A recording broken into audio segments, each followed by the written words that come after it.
Pigeons and campers' compasses may go kablooey. You know what kablooey is, don't you, Susan?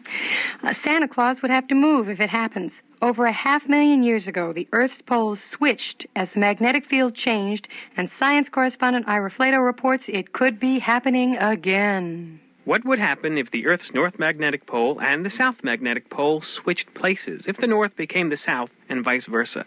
Well, researchers say we are heading towards such an event.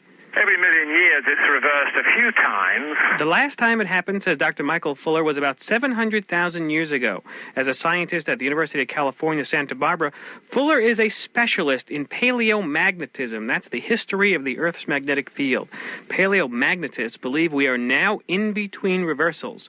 Fuller has found a record of one such reversal locked up in ancient lava. He can see tiny magnetized particles in the lava start pointing in one direction, then turn a little bit over the years and slowly reverse. Fuller's research shows that before the poles flip, there is a gradual weakening of the Earth's magnetic field over a period of a few thousand years. And now Dr. Shubir Banerjee of the University of Minnesota says he has found such evidence of a steady weakening of the magnetic field, at least as measured in Minnesota. If this rate was to continue, which in itself could be argued about, then it might reverse at a time, let us say, around 2,000 years from now. Banerjee's evidence comes from Minnesota lake sediments laid down over the last 11,000 years. What he found in the sediments are tiny bits of magnetite, what used to be called lodestone, embedded in the mud and oriented along the ancient magnetic field direction. The lake sediments tell Banerjee that the Earth's magnetic field, at least in Minnesota, was at its strongest point 4,000 years ago, and has been getting weaker ever since.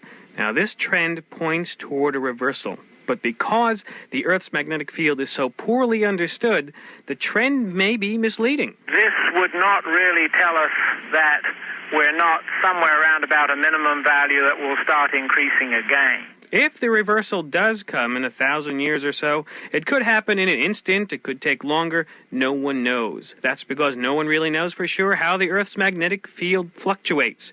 If the Earth's core were solid through and through like a solid bar magnet, the magnetic field would stay rigid. But the Earth's core is molten, that means it's liquid.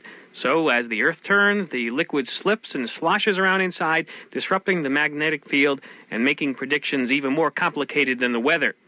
If the reversal is coming, what effect will it have? For humans, not very much. A reversal even tomorrow might throw off navigation for a while, but other means are available besides the compass.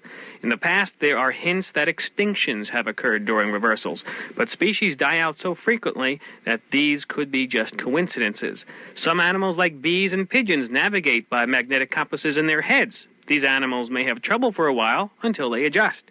As for earthquakes and floods, well, Fuller says there are no grounds for believing that reversals are catastrophic periods at all. Human beings have certainly survived many, many reversals. And I think there are other things that human beings do to themselves that are much more dangerous than the Earth's magnetic field. Well, no, we are close to flipping time, says Fuller, when the magnetic field breaks up into many parts. We may have 2 north poles, lots of south poles around the equator.